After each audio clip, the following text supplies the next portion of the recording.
Abra, ayos ka lang ba? Gusto mo ng tubig?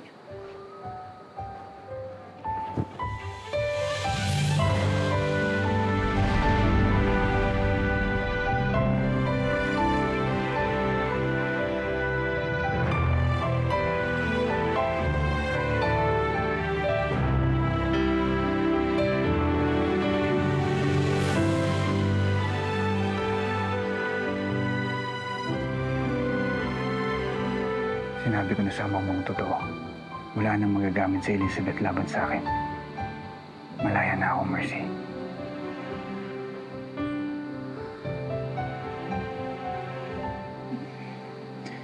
Masaya ako para sa'yo.